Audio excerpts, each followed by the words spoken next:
2021. It is. What year is that? It's March 16th, 2024. And we're here with another episode of The Spark. Hello! And welcome to another episode of The Spark, a show about what lights you up. I'm your host, C2, here on the Trident Network, a three-pronged digital entertainment network that produces live content here on Twitch right now. This is probably where you're watching me.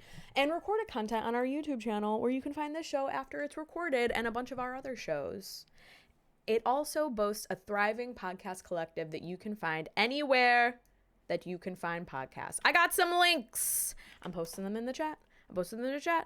We've got a website, we've got an Instagram, we've got a TikTok, we got a Twitter, and we have a YouTube here on Trident. And then I have my own links. If you're here, you probably already know about me.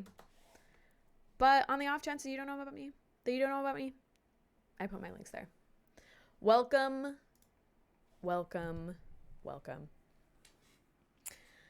I took 2 months off accidentally from this show. I did have a pretty rough winter. I had a pretty rough winter. I think everybody's having a rough time. I don't want to say everybody. Part of me feels like it's just like life. We are going through like what is it? The fall of an empire? What do we call it? We are going through yeah, I guess you would call it the fall of an empire.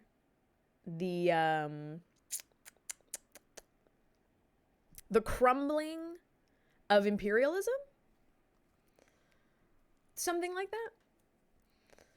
We're entering the age of Aquarius.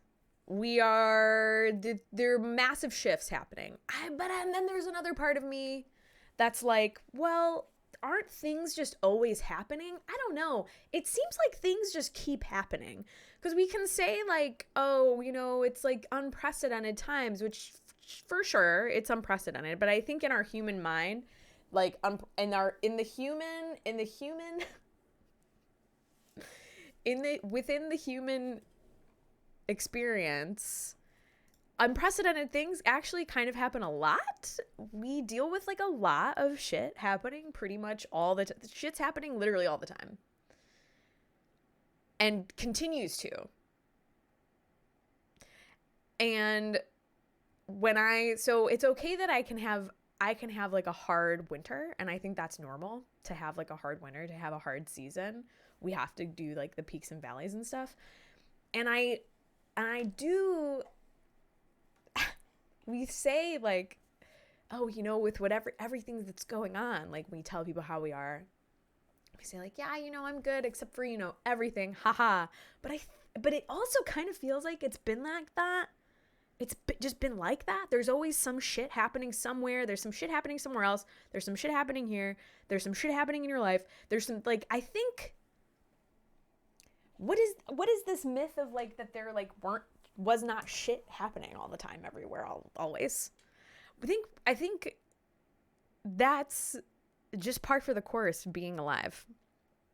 Shit just keeps on happening.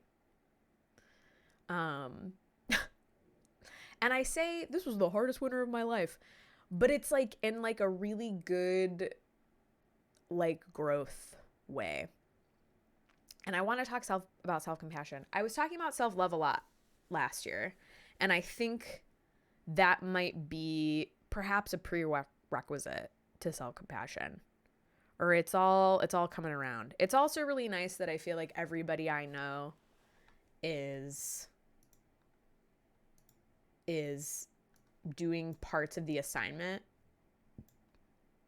is learning things and doing parts of the assignment all together, and we come together and compare notes. The assignment of like being alive, living a human life.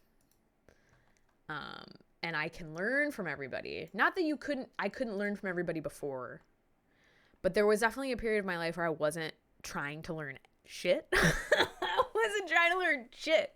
Because I already knew everything.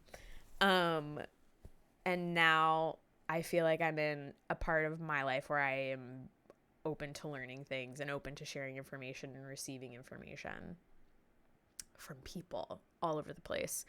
I think it's really cool that anyone can teach you anything, pretty much. Howdy, Carly in chat. Hi, Minecraft! Welcome! I think it's cool that everyone can teach everyone.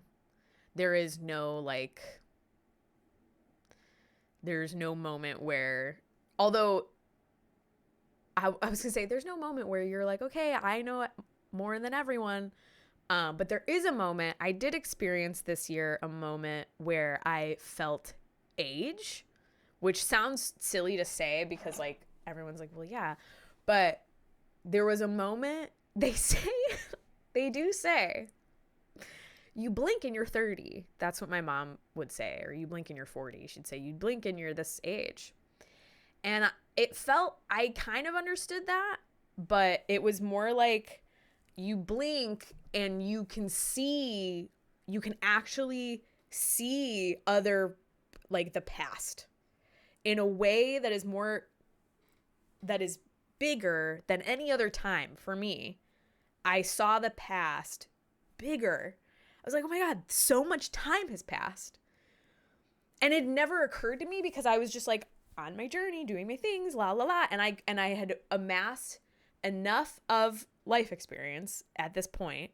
I blinked too much. I had amassed enough life experience at this point to be like, oh, I can like, it's almost like you zoom out. It's like a painting, like a Monet, right? You're zoomed in, you're kind of like, yeah, I'm just making these strokes, I guess. I don't know what's going on. I don't know what's happening. Like, I'm just doing this here. I think this color goes here, la la la. And then you're all the time you're like moving out, and then you come out and you see, you're like, oh, it's a bunch of flowers. Oh my God. Oh my God, I was doing this whole thing this whole time and now I can see it. And it's weird. And it's also weird to like reference things and be like, well, 15 years ago, this was happening. And then be like, oh my God, 15 years ago, I was an adult. Doing a life. And I don't know why that's so weird. That's a very human condition to do. I blink too much. It's a very human thing, I think. Thank God. Woo! Thank God. But so I had a lot of, I never know what's appropriate to share. Not appropriate. It's up to me. I know it's up to me. But it's hard to balance. I also just realized that I've been going live on the internet for a long time now. I started being live doing improv on stage when I was 15. A long time ago. And then I'm 33 now. And then I was doing that. I was live in front of people for a long time with the conceit of it being like a show, comedy, performing. And now it's kind of turned, for the past about 4 years, I've been going live on the internet, which is different. Similar, but different. And I don't ever know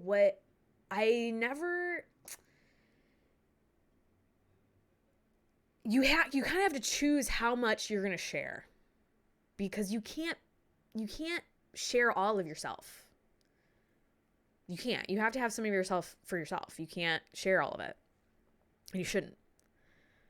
Same. Weird to think I was also an adult 15 years ago. Fucking fucked up. It's fucking fucked up. Yeah, I would have been like 18, 15 years ago, which is me going to college and starting a whole new life.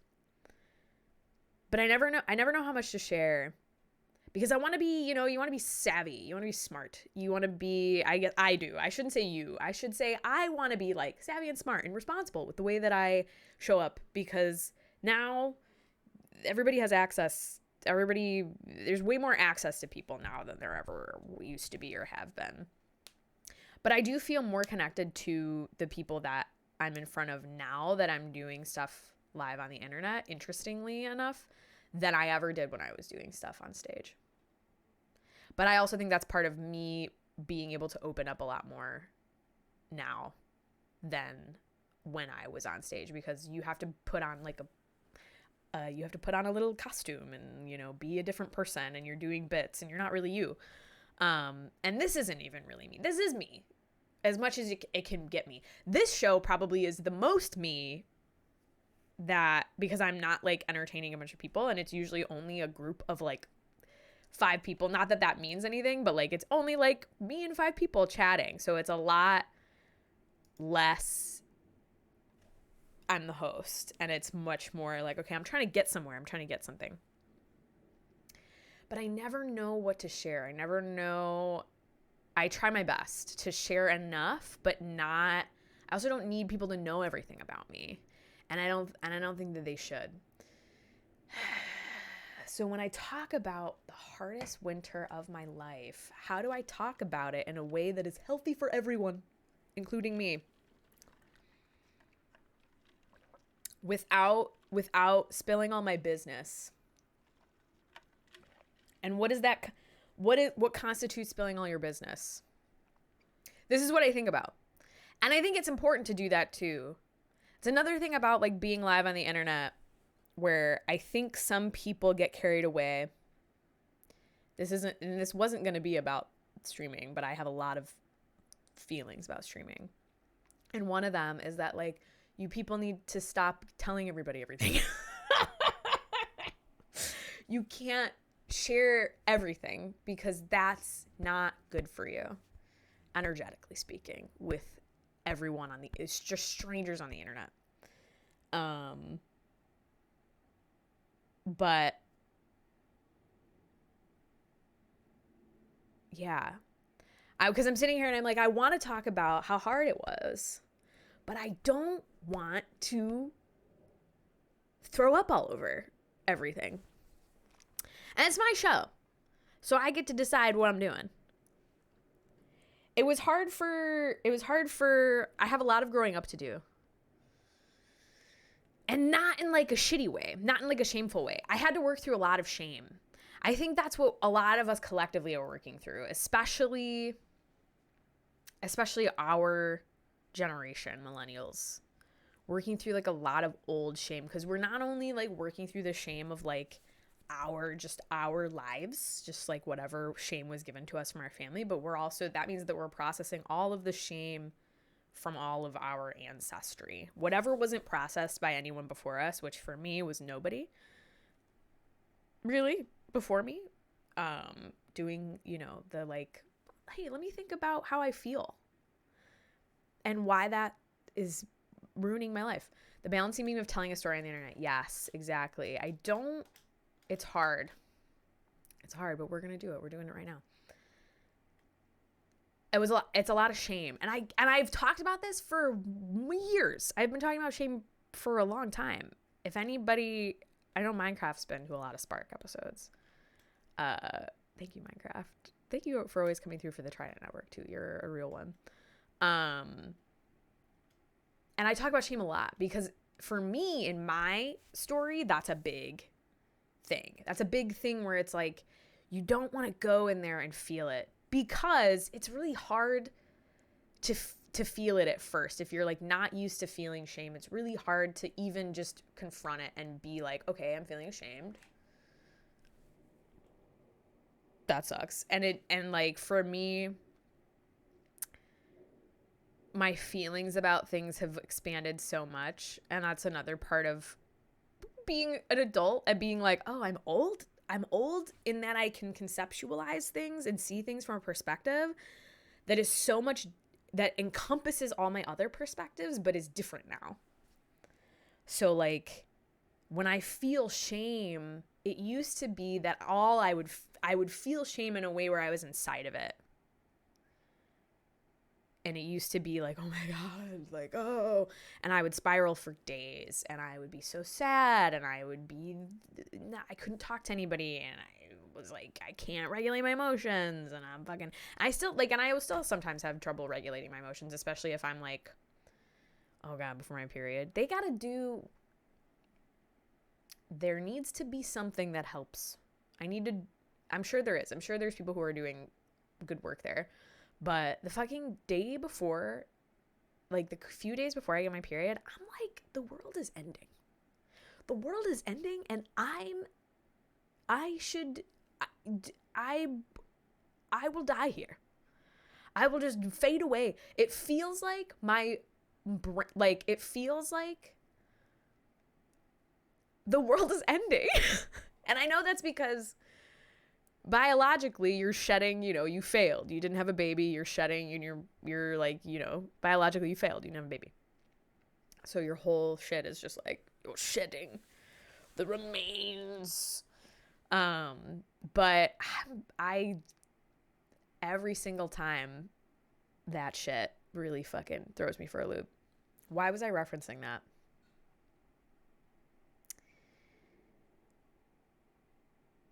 I know the tangent took me away. They got to do something about that part of your period, that part of your time of your month.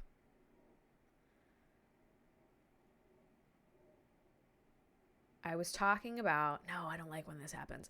I was talking about feeling like terror, the most worst. Did I tangent too far away? I think I tangented too far away. What I was really talking about was, feeling shame is rough. Thanks, Minecraft. Okay, sick. I'm glad you're here.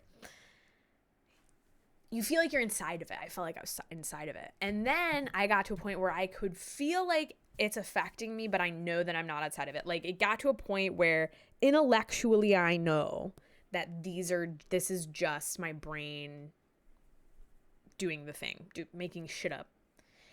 To feel, and like most recently, what I've been able to unearth through the untying of the knot of my psyche is that a lot of the time, all it is a feeling that needs to be expressed or felt and expressed is like the main thing.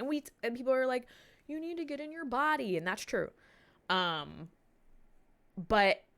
what I discovered, which was like, oh my God, so funny.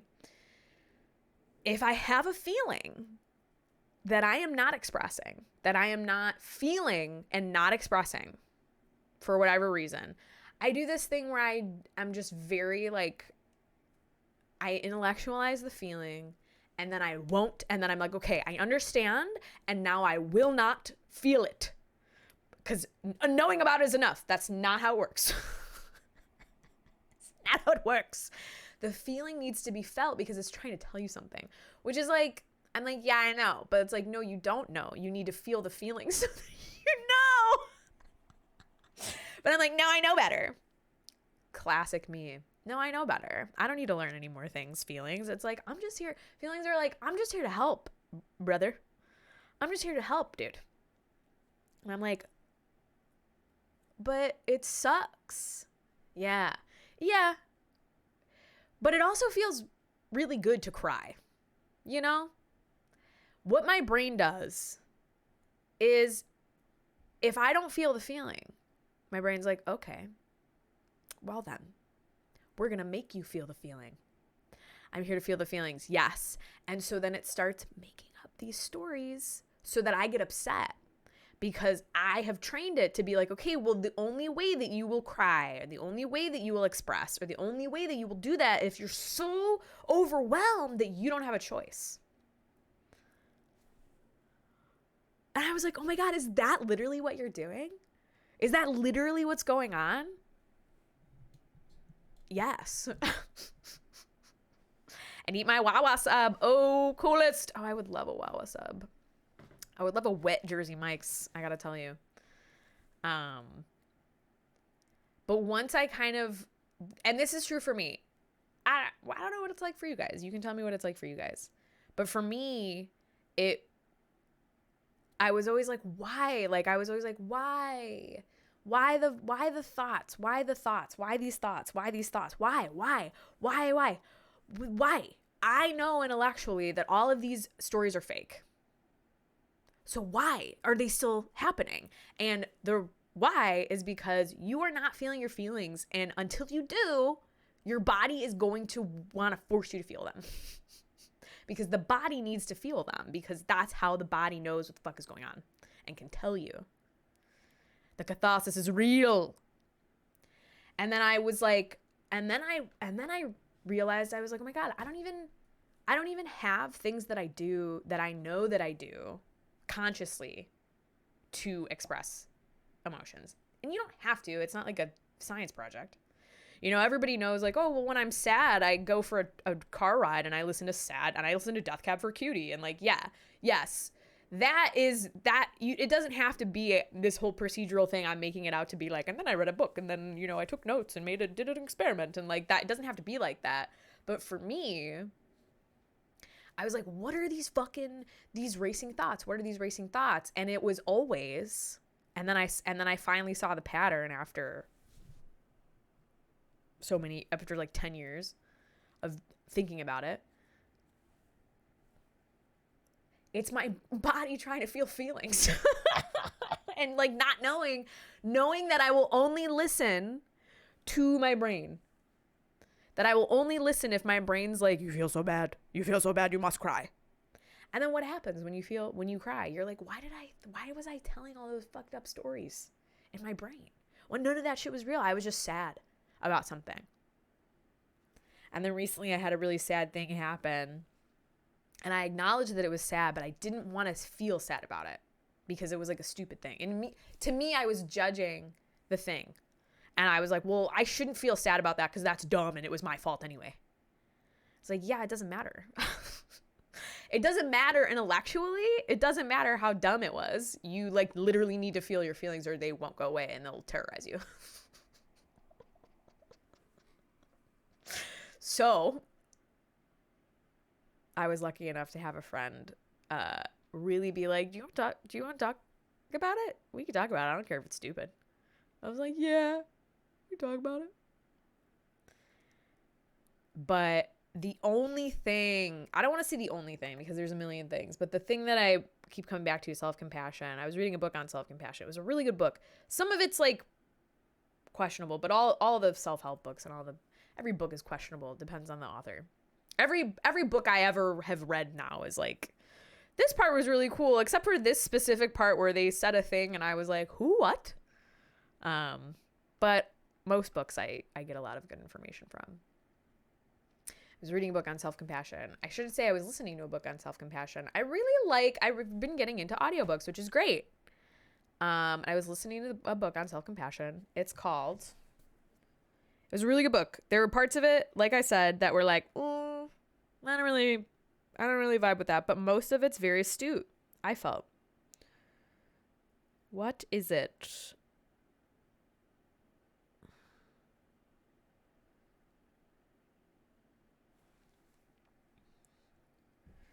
I'm going to type it in here. Self-compassion. And it's kind of an old book. I think 2016, The Proven Power of Being Kind to Yourself by Kristin Neff, PhD. Self-Compassion, The Proven Power of Being Kind to Yourself by Kristin Neff, PhD. And this is after this was on like a list of books for me. And I just collect lists of books and then I just try and read them when I can.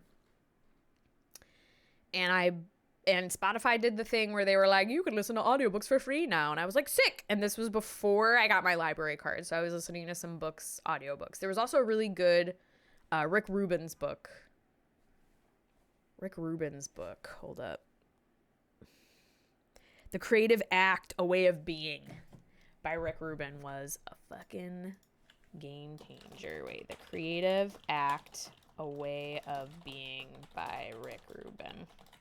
Whew, I love listening to that book. Ooh, I love that book. I want to listen to it again. But the self-compassion book,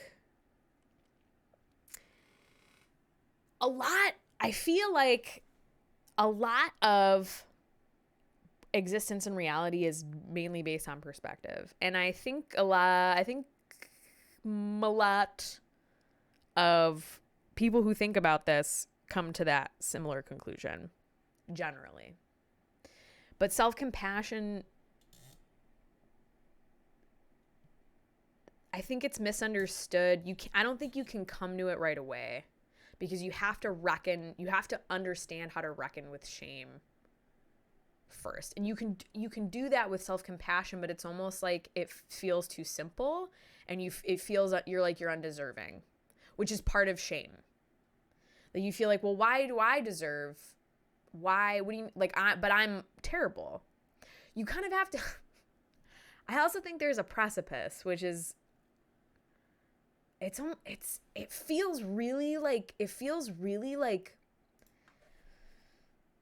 life or death, kind of. It feels like you get somewhere and you have to decide: are you gonna hate yourself forever, or are you gonna start healing and like really working on how you approach shame inside of your body?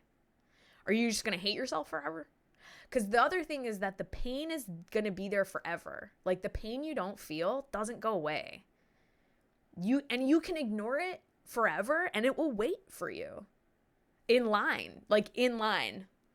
Everything that you've never felt will wait there for you to be ready to feel it very patiently for the rest of your life. And I was like, there are things that come up for me that I'm like, I thought I was over that. And it was like, well, you intellectually understood it, but you did not feel the pain. And you could have a very easy, lucky life, and there's still painful things that happen that you must feel. Hi, Hannah.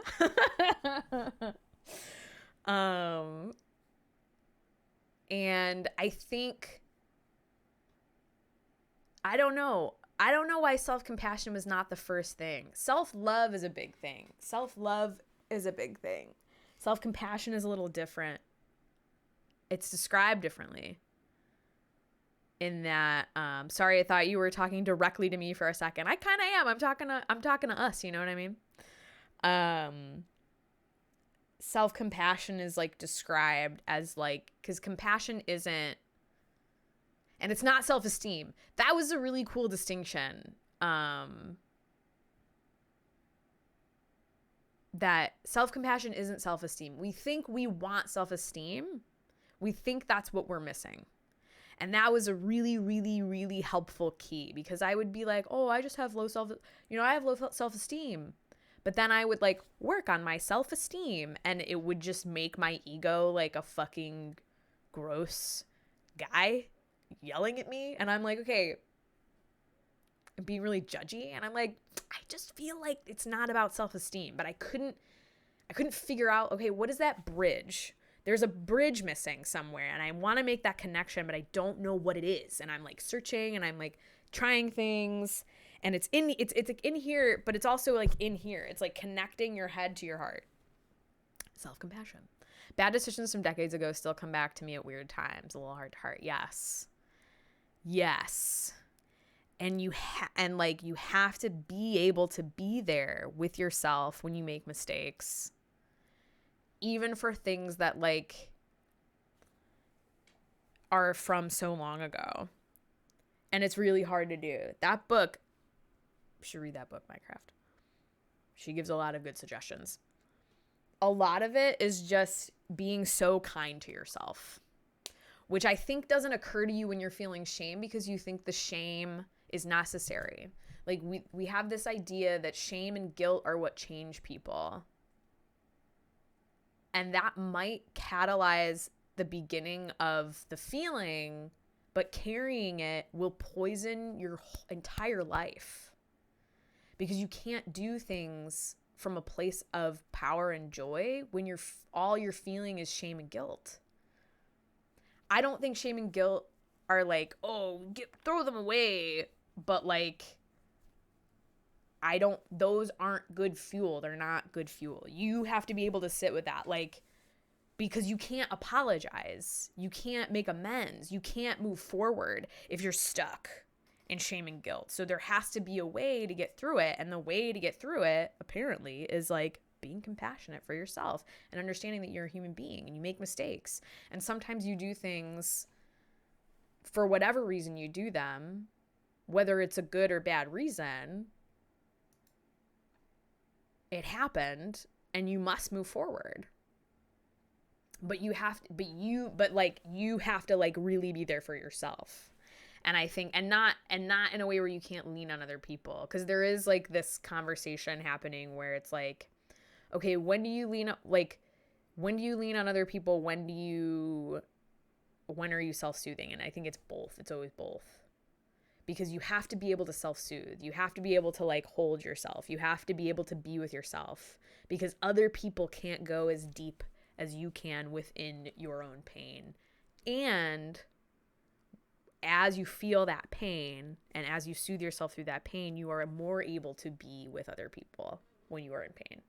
At least that's been in my experience, because the thing about shame is it isolates you. And it makes you think that people don't care about you, because you don't even care about you, because you're holding the shame. And I see it in the way that I talk, and I see it in the way that other people talk. And it's not everyone, because not everyone has, some people are blessed. Some people are blessed. And they were loved unconditionally. But a lot of people were not, because we're processing trauma from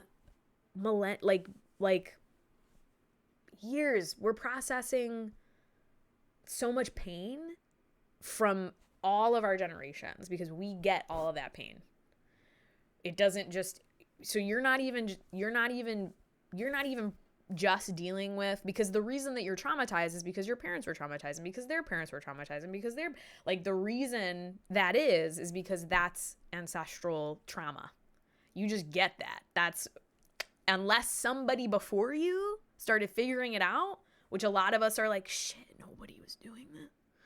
A lot of people didn't have time. We had the Great Depression. We had 2 world wars. We had the colonization of America.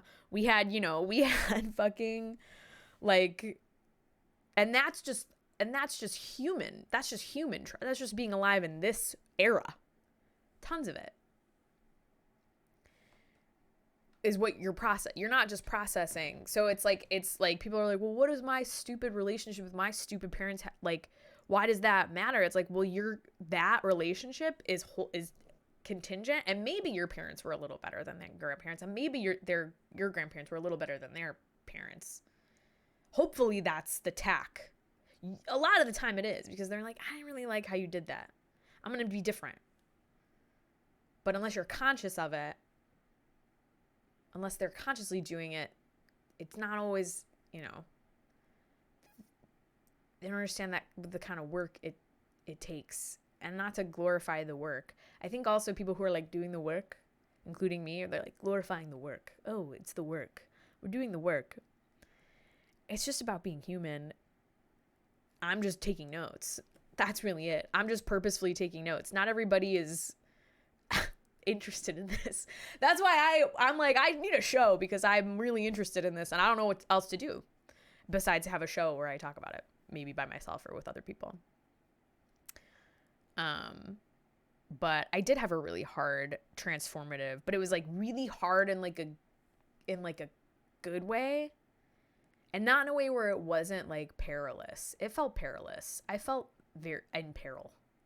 A lot of that's made up though. That's the thing that's hard to, we're so lucky to be alive now, because like a lot of things that would desolate people, we don't have to deal with in the modern era. Like things that would kill you, we don't have to deal with a lot of the time. There are some times when you are in peril, but we're carrying the past in our bodies, where it's like, there was a really long time when people were just dying from stuff. There's like safety measures, and it's like, oh, don't touch that. This is hot. This is toxic. This is the reason all of those rules exist, is because for a very long time, people were just fucking dying.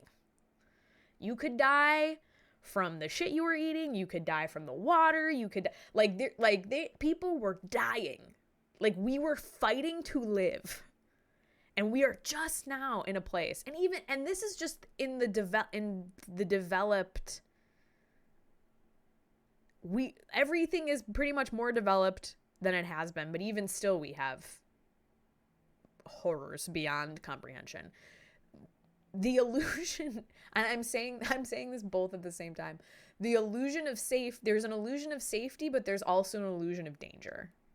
And it's mixed. We're a little mixed up because I think we're walking around like people in developed countries who are developed because they're taking advantage of other countries are walking around like, I'm not safe. When you're very safe, you're pretty much so safe. You're very safe. But our brains are so conditioned. There's this like, and also if you pay attention, like media and like the way people talk and like, there's a lot of like, we're not safe. There's a lot of like, I'm not safe. You're not safe. It's not safe going on if you pay attention. And certain things have that frequency and certain things don't. Some people are just trying to share information. And some people are trying to scare you. And that's what they're on. That's what they're about. They're trying to scare you. I don't know what that is either. But it doesn't help healing the shame. It doesn't help healing because a lot of it's like fear. It's fear-based. But you can confront your own shame. You're actually the one who can do it the best, is what I found out. I also there's a lot of scary things that I did that I didn't consider would be scary, but are probably very scary. If I would have told myself before I did them, you're going to have to do this, I would have been like, what? But for me, a lot of my life has just been like, I'm up against the thing and now I have to make a decision. I think it's like that for a lot of people. You're up against the thing and you have to make a decision. And sometimes you can't trust yourself to make the right decision, which sucks. That's what I also work on. You can't trust you're like, don't feel like you can trust yourself to make the right decision because you've made the wrong decision before. But that's just data. Sometimes you have to make the wrong decision like a couple more times when you're like awake in your own mind, which is actually the worst. Carrying out a pattern and understand in the last time you do the pattern, the moment that you break it, you're watching the pattern and you're like, fuck, I've done this. Fuck, it's happening. But there's like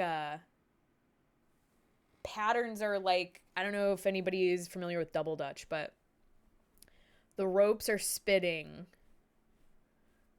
The ropes are spinning and you're looking for an opening. But you're not paying attention to the ropes. You're not supposed to look at the ropes, the noise, the distraction. Don't look at the ropes. You look at the opening. You look for the opening. And that's only ever when there's an opening. So if you can find the opening, and then you just have to be ready for the opening. The opening's coming. The change comes. The opportunity is always opening. But you can't look at the ropes. It's good to be on a schedule. I don't know what that means. In what way? I don't think you can schedule those types of opportunities. I think that's an illusion. I don't think we're in control in that way. In what I'm referencing.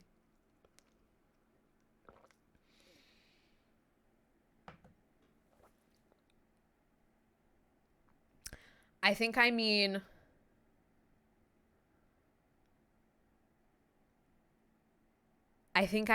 when you're carrying out like a pattern of a relational pattern. It's true that there's other patterns that you do. And we can talk about that. I'm less on that though. Like day-to-day stuff. Day-to-day stuff. It seems like day-to-day stuff.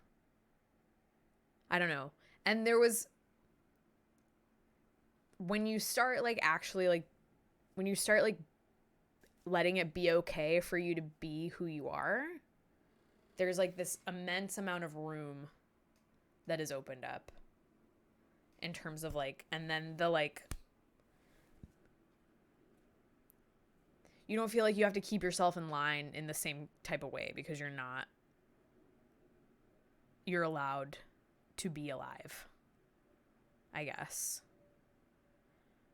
And then when you do come to yourself with discipline, it's because you really want it. But I don't know that you can get there really wanting it by hating yourself. Not that you're saying that, Coolest, but in terms of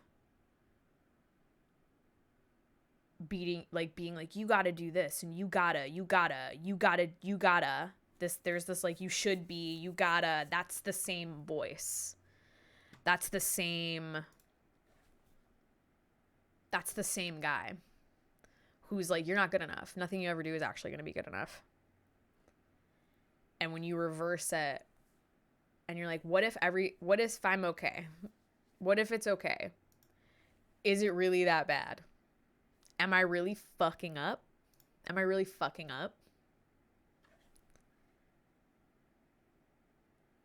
I?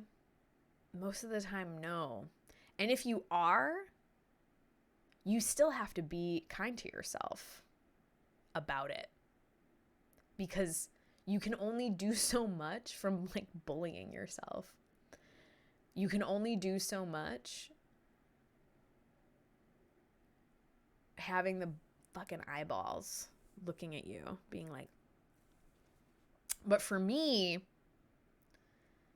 I had to cut some people off because it had turned out that those people were who I was being different for.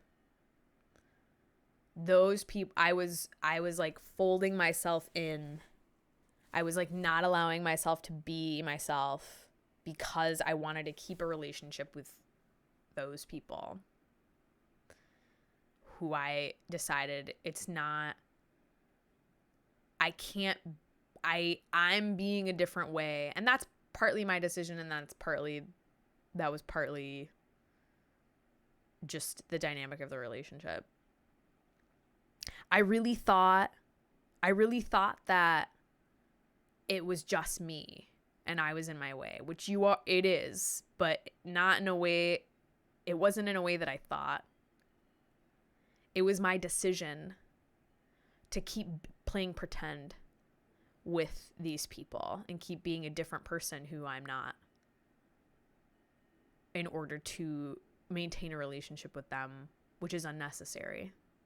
And not unnecessary in like a flippant way, but like if I can't be myself in a relationship with you, then this isn't a real thing. This isn't real. This is a fake thing that I'm doing. And then it only took me just not doing it for the person to be like, what? The people to be like, oh my God. And so I think I was waiting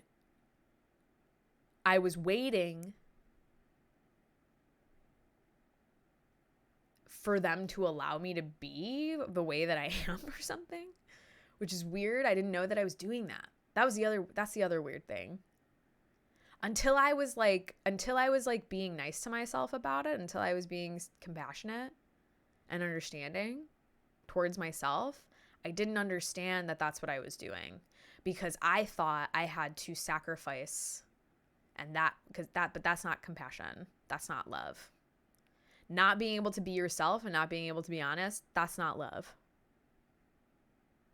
Whether it's because you don't want them to react a certain way, or you don't trust that you can be a certain way, that's not self-compassion. That's not love. Even if they don't like it, or even if you might seem like an asshole for being honest, whatever it is.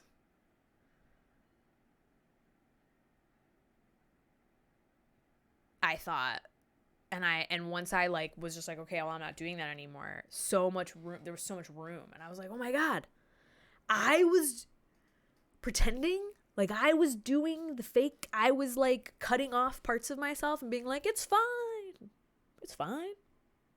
I don't need that.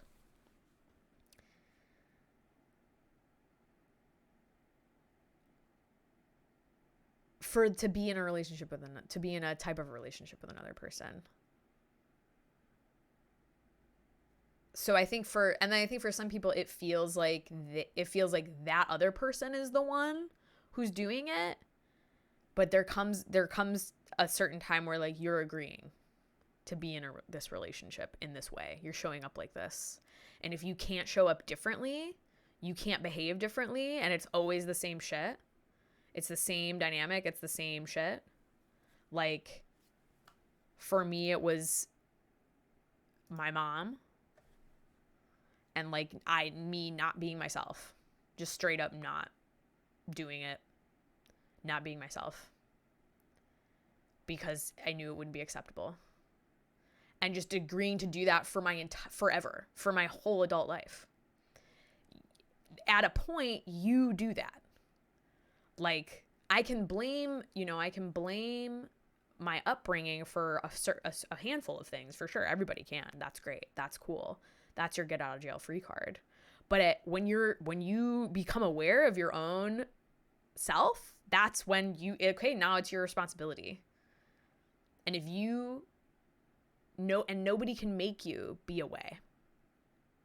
You are still agreeing to be in this relationship in this way. And if you change and you know that the relationship won't survive that, that is a decision that must be made. If you cannot show up and be yourself in a situation, that is your choice that you are making.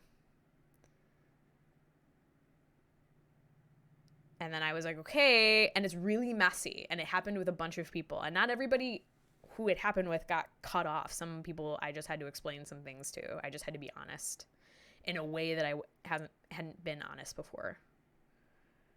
But some people, it could not survive that kind of turbulence.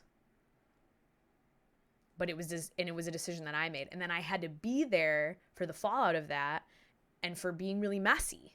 Because when you start being honest, when you're not being, I don't even want to say honest, but when you're not completely showing up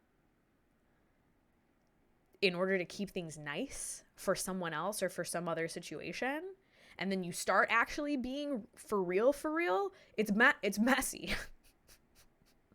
Because if you're not in practice of showing up completely authentically, you need to practice doing it. And it's really messy and it's really hard. And you have to do it a lot. At least I did. I had to keep being honest. And it sucked. And still does. I still have to have conversations. There's still conversations I have to fucking have that I haven't had. Because then you got to do the pain thing again. You got to go through the pain. And you got to have the pain. You got to have the interaction. You got to say what's true for you. And like intellectually, you're like, oh, but I know that this is gonna, upset this person, or this is gonna not be great or whatever. But if it's like hindering you from existing as you are, you have to do it. Because that's what's keeping you, that's you keeping you here like this. Away from everyone. Away from everything, not open. There's a plexiglass shield separating you from like actually being alive and living your life. And some people don't feel like they have to do that. And I'm describing something and people are like, I don't know what that is. I'm describing the thing that I had to do. Which is, ever notice how when you're with someone you act more like they do while they're there? Our social brains just want to get along. Yeah, yes. And that's a really good point, Coolest. There is a social imperative for people liking you. And that base imperative is necessary. And what happened when I was like, okay, well, I'm going to be authentic. What happened too for me, it's not only that it got messy, but it got more real and connected with people who really wanted to be there for me. Who weren't like, they were like, I don't care that you're not performing or whatever. I don't think you should. I want you to be more real. I'm here for you. A lot of people who are close to me rushed in to fill that space that I had been like keeping here because I'm like, I can't let you know. I can't let you see. I must keep this structure around me to separate me. And when I was like, okay, remove the structure. I'm a wretch. And everyone's like, we're a wretch too. What are you talking about? We're all little rat people on Earth. And we love you. And so the immense amount of pain was also met with like an immense amount of joy and like love, which I couldn't have felt if I didn't feel the like devastation of pain. So when I continued to open up, I couldn't feel it. When I'm like bringing all my feelings online and feeling feelings, I felt like devastated. And I also felt like an immense amount of love that I'd never felt before. I always feel like I have to perform and be funny when I'm around a group of people or new people. I also feel that. The improviser problem. I also feel that. I think when I was little, I think part of it is, for me, this is what I've found. Part of it is just a natural bubbliness that I have always had since I was little. I was always like, make your friends, la la la, with strangers. But then another part of it is understanding that that's like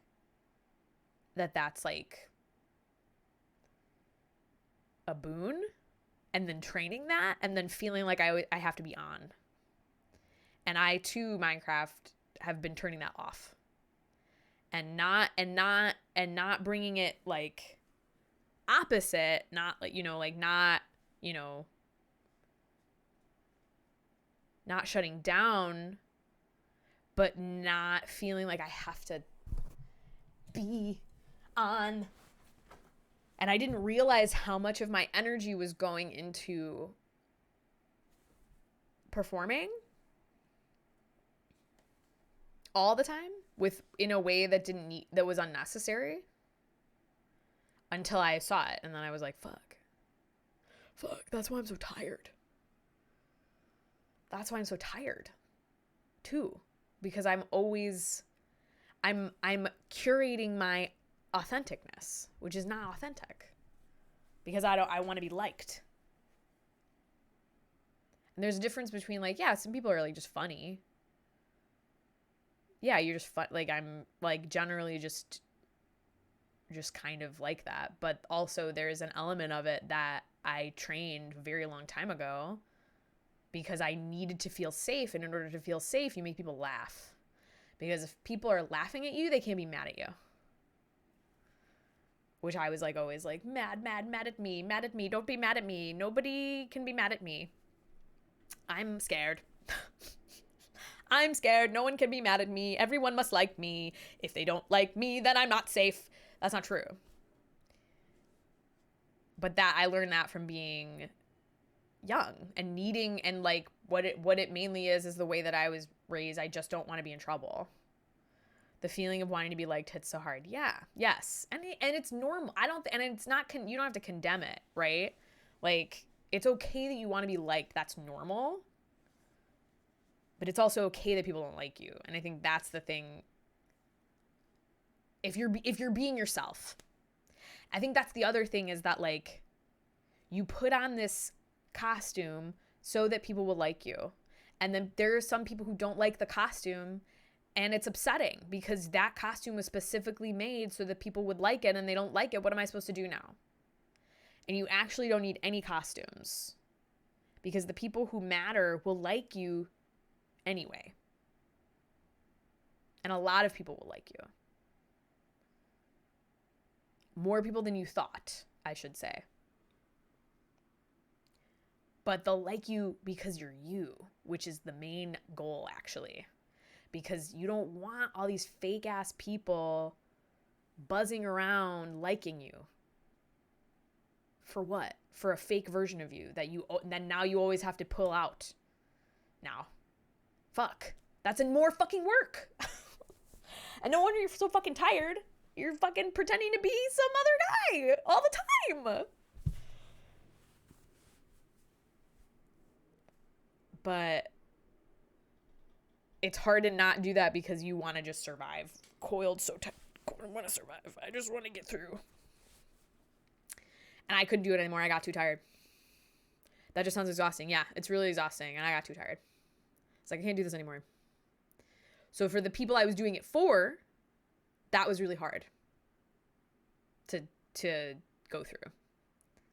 But for the people I wasn't doing it for, they were like, oh yeah, we get that. We love you anyway. Here, let us love you. And then you get to allow people to love you, which is great. But I couldn't, and what they say is true, at least in my experience, it is true, which is kind of feels like bullshit, but you can only feel somebody else's love as much as you can feel your own love. And that's not saying that you don't deserve love or that you can't feel any love if you don't love yourself. It just means that it's a pattern that must be recognized. And the other thing that I had to deal with was the way that I was acting when I wasn't being compassionate and loving towards myself. I was acting that way not because I am bad or I'm bad or I suck. It's because of the story of I'm bad and I suck and I'm not I'm bad and I suck and I'm just like this. Whatever. And now I'm acting like that. But I'm not acting like that because I suck. I keep telling myself that I suck, and so I'm acting like that. You show up how you think you are. And until you can let yourself be, it's a pattern that must be broken. And I'm trying to break the pattern, and it's still hard. Because there's a story of you have the reinforcement from all of this experience, but that experience is only informed by this fake story that isn't real. So if you can stop, the first thing that I worked on was stopping the story, and that took a very long time. But then intellectually I was like, okay, I stopped the story, but what else is here? And it's like, well, there's a lot of shame and pain that you have to also feel to get it through your body.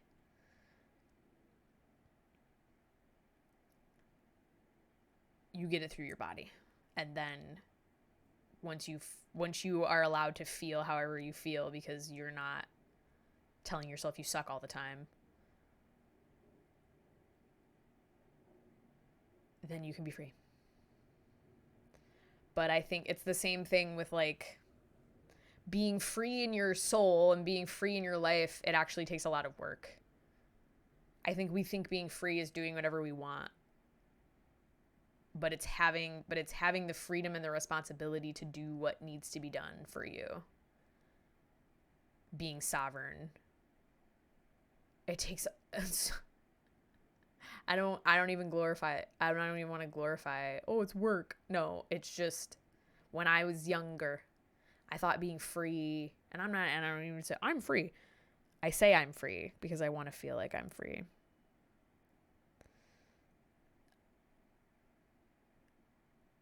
But it's just work. It's all work. You either do the work to be something else or you do the work to be free. I guess and then you decide what you want to do. But I feel way less, I don't know, there's openness, there's more room. Because I can be, the way that I am. And not the way that I am and that I can't change, but if something happens and I make a mistake, or I do something that I didn't really mean to do, or I say something I didn't really mean, I didn't really mean it, whatever, it's not a condemnation for the rest of my life. There is no score. I'm not keeping score. Nobody's keeping score. It's just me and how much I'm willing to forgive and recognize myself. But the cool thing about that is that it opens it up for everyone else. That's the coolest thing, is that I can forgive everyone. And I can be compassionate towards everyone, because if I'm compassionate towards myself unconditionally, then I can do that for everyone else. It's much easier to do it for other people. It's way more easier to do it for other people. And that doesn't mean letting other people get away with shit. That just means letting it go. When people do things, you forgive them and let it go where it will. I think sometimes it's like, oh, well, if you're so, if you're so compassionate, why did you cut that person off? Or if you're so compassionate, but sometimes that is compassion. It's figuring out, and a lot of it's just like, okay, I'm going to figure out my own shit instead of doing this thing with you where we're fighting, or we're, doing the drama. We're doing the like story of like, oh, this is our drama where we yell at each other, or this is our drama where we have a fight and it's your fault or it's my fault, and we really just feel the feeling and then release it. And whatever needs to happen in order to release it is what happens. So sometimes that's like, okay, well, I guess we're not whatever we were before. Or I guess it's just like, okay, cool, we figured it out. Awesome, we're on the same page. And we continue. But we do like a little drama. And that's okay. Because we're little human beings. Little rat people living on the earth who love drama.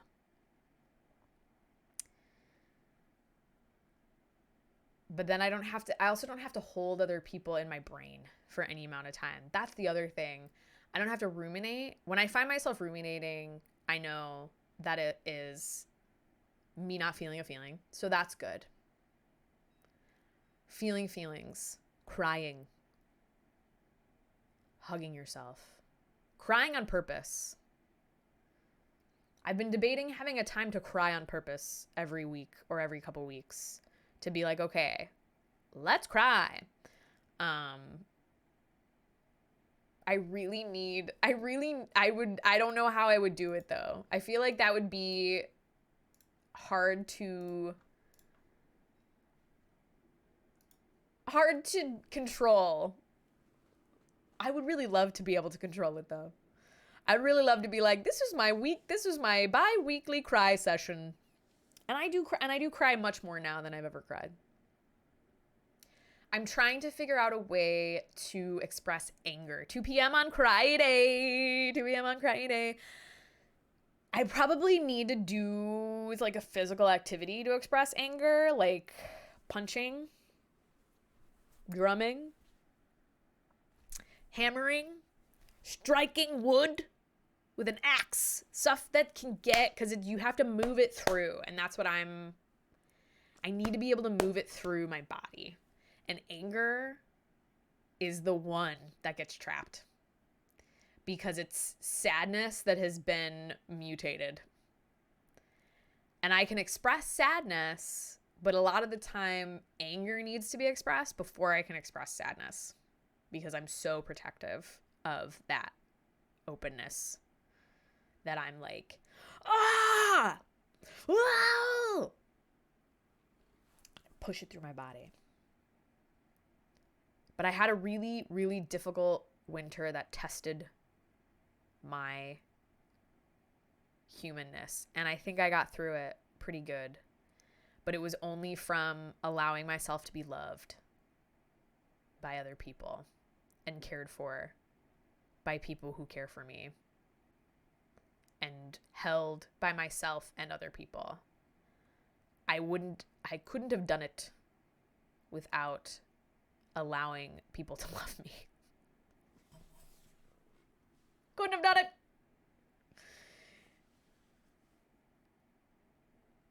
But that's the pain. The pain will keep coming. And I think that's okay. I think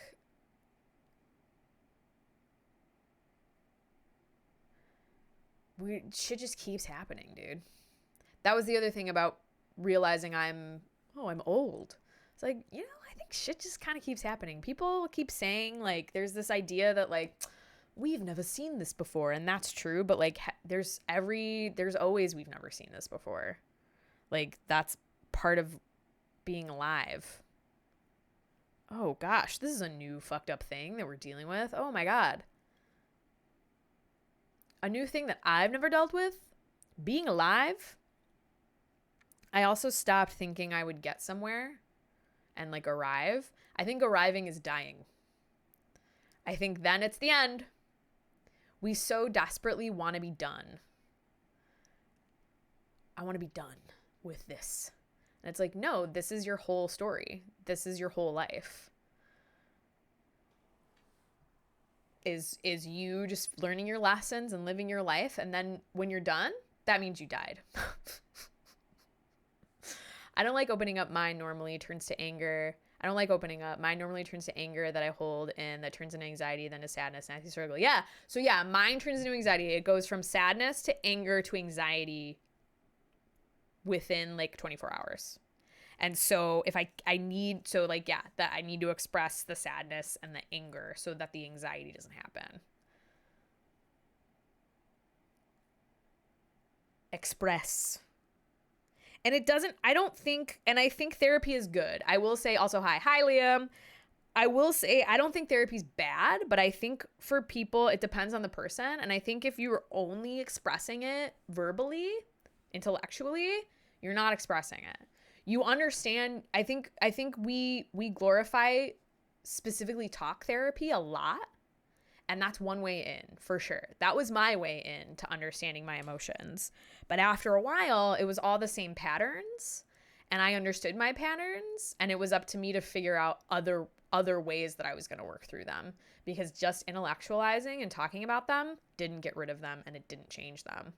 So then you get into things like somatic therapy and like EMDR and like EFT tapping. And like you get into other stuff that will actually move it forward, because you can only do so much by hashing out the same shit and talking about the same pattern, especially if it's the same pattern over and over and over and over and over again and it's still happening. That means something has to be done. You have to change the way that you do something. You have to do something differently. And that's what's hard for me, is because I have like a freeze response. So instead of freeze and fawn are my responses. Some people do fight or flight, which none of them are great. None of them, well, they all serve a purpose.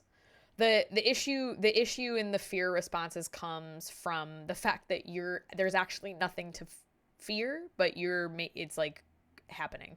For me, it's fawn or freeze, which, because I'm dealing with them, I'm like, those are the worst ones.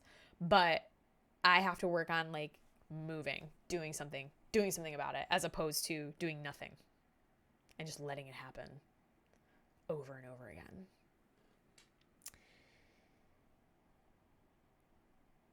I tried some new therapy recently. I think you told me about this. He made me close my eyes and go back in the past and have me talk to my old self. I just felt weird. Might have worked for someone else, but I just felt really weird doing it.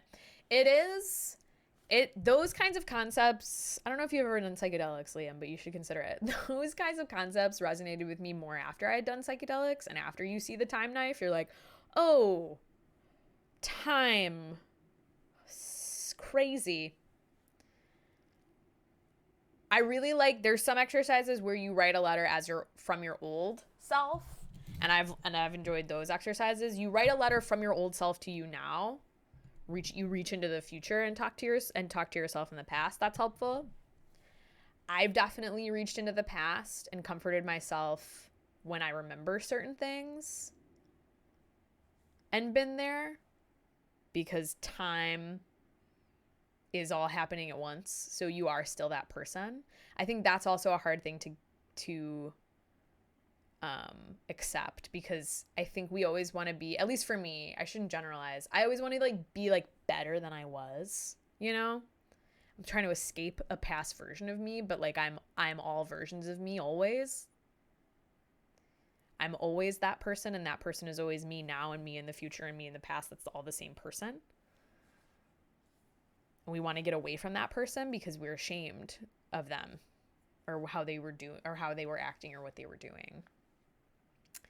Because we weren't there for ourselves to be like, it's okay. It's okay. It's okay. It's okay. Because we weren't taught that, or we're taught something worse when we're distressed. And then we have these memories that haunt us like ghosts. I have memories that haunt me like a ghost, and I hate thinking about them. Also, the other thing with memories is that they've studied is that when you go back, you change the memory every time you view it. And so if you continuously view it through a lens of like, I'm the worst or whatever, like I'm ashamed or whatever it is, you will change it to be worse every single time you see it. And that's like a torture. It's like torture. It's like a hell of your own making. I'm dyslexic, so writing a letter to myself may be hard. I won't be able to write it or read it. You could record it like a coach. I talk to myself like I'm a coach to me. Hey, kiddo. Hey, champ. Hey, my darling. Hey. It's okay. And I talk to myself out loud. It's fine. It's okay. Because there's a lot of criticism and there's a lot of like, and sometimes that is like, that thought loop starts running because there's just an emotion that I haven't been feeling and I'm avoiding it. I have an avoidant personality. So I don't know if anybody else resonates with that, but sometimes you got to coax that little bitch out of their shell. There's a lot of stuff that you can do, Liam. And you deserve to experiment with anything. And it's really brave of you to try a new therapy. Even if it was weird and you didn't really like it, it's really brave of you to try. Because it's the hardest thing in the world to change. You're going to watch these people on TikTok and fucking Instagram reels be like, blah, blah, you just got to get up every day at 6 a.m. and you have to optimize your life and your vitamins. And like they say it as if like everybody who changes has to literally go down into the deepest depths of their pain and fight the shadow version of themselves. Like that's easy to do. And spar with and like figure out what the fuck is going on. Every single person. There's no exception either. I'm going back on Thursday to tell him it's not right for me and I'm bricking it, not sure why. Well, it could be a bunch of reasons. If you're not open to it, then there's probably something else that will work. There could be certain things that you like and then certain things that you don't like. But it's important that you let him know because it needs to be something that you want to do, that you feel like works. Because for me, for a long time, like affirmations didn't work. I thought they were stupid because I was in that kind of mindset. But then I did an exercise where it was like, okay, say these affirmations and then write down what you think about that affirmation, like verbatim. And then make up your own rebuttal to what your brain is trying to tell you this is stupid. And that helped me be like, oh, I can rewire my brain's responses. I can respond to my initial response in a way that is what I truly resonate and feel is true for me.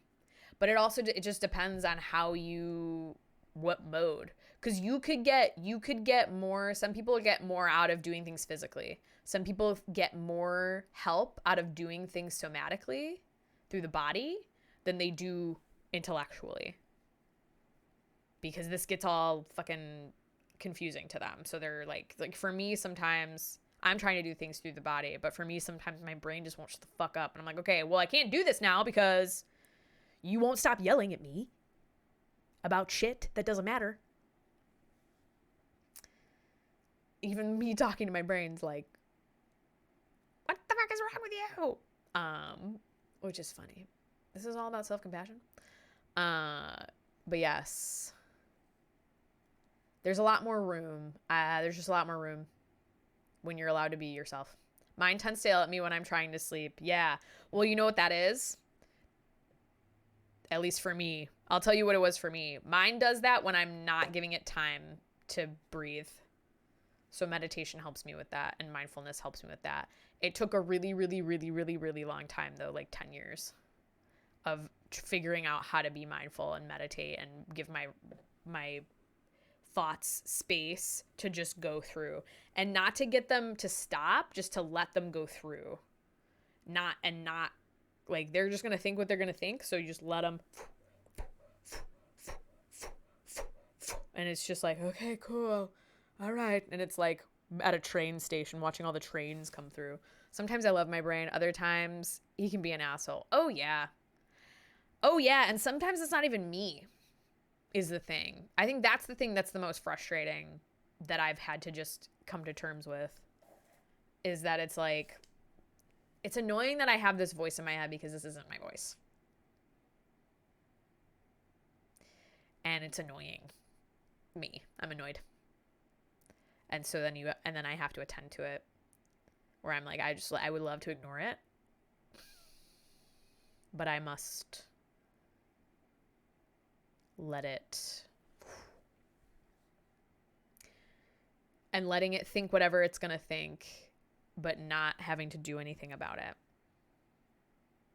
Because I don't have to do anything about it, my thoughts, because I'm not my thoughts. But it's nice to be in community with all of you talking about it, because I think, at least for me, I really like to talk about what's happening back here, back behind. And it can be exhausting to talk about, I think, or it can feel exhausting to talk about with certain people, or some people feel like it is exhausting to talk about that.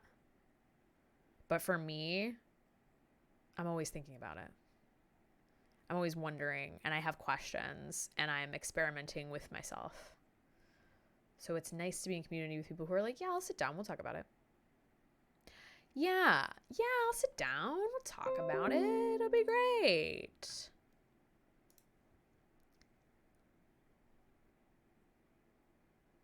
And I appreciate you all being very vulnerable with me and with each other.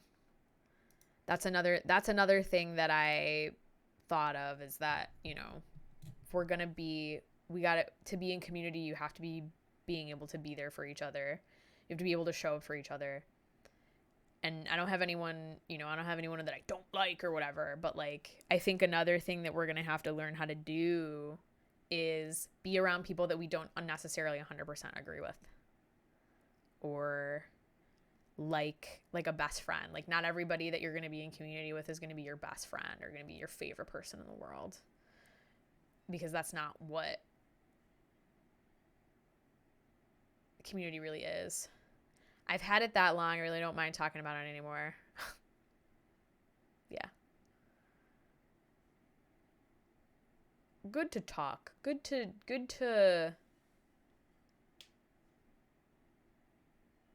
get it out there.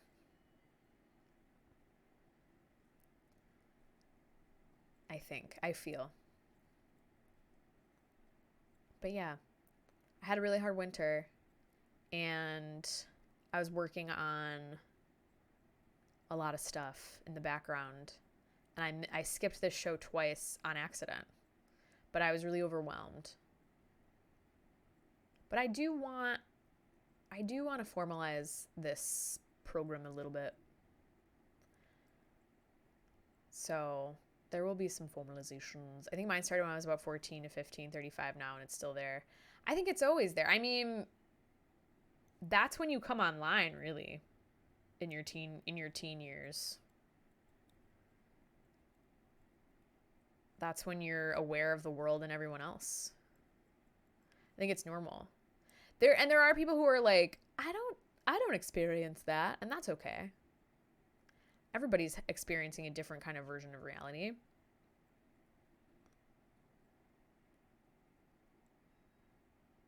But I like talking about what I've found, what I've read and found. I'm very glad you made it through your winter. Me too. It was one of those things where it was really hard, but I had the tools to move through it. So I didn't feel like lost. I did feel lost, but it was like I'll be okay. Life is lifing. Life's. Another thing about getting older is you're like, oh yeah, so you're just gonna have a difficulty, and you'll do your best to get through it, and you will get through it, and you'll go and you'll live your life, and that is part of life. As you have your obstacles or you have your challenges. I'm screwed. It's winter 24/7 here. No, you get nice weather. It does rain a lot there, though. I am really sorry about that. That's one of the things. Do we? Yeah, you get sun. You guys get sun, and it's temperate. First I'm hearing, no, you guys get sun. I've been there with sun. You can't lie to me. You can't lie to me.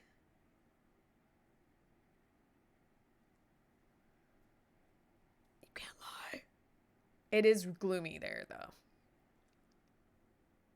That might be something else. I think that also has something to do with it. Not to be... I will never move back to California, but sometimes I think about it just because of the sun. Just for the sun. It's so sunny here, we barely get night. What's night?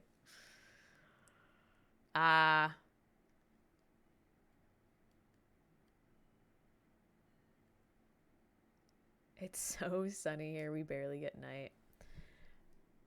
My hometown was voted one of the most depressing places to live. Oh my God, Liam! Get out of there! Get out of there! I'm sorry. I'm sorry. Okay. I think I covered everything about self-compassion. I was just blabbing, you know? But thanks for being here. Thanks for listening. Next Spark. Maybe I'll have a guest. Next Spark will be April 21st here on the Trident Network. Here on the Trident Network, a three-pronged digital entertainment network that produces live content here on Twitch right now, recorded content on our YouTube channel where you can find this show after it's recorded, and boasts a thriving podcast collective that you can find anywhere you can find podcasts. I will drop the links for everything right here. That's all the Trident stuff. Please go follow all of that stuff. And this is all of my stuff. That's all my stuff, chat. Thank you so much for being here. Thank you so much for being yourselves and being vulnerable with me. Good night. Cheers for chatting, C2. Mwah! Thanks for the blab. Coolest, Leah, Minecraft, and everyone else. Have an excellent rest of your Sunday, and I will see you very, very, very soon. Mwah!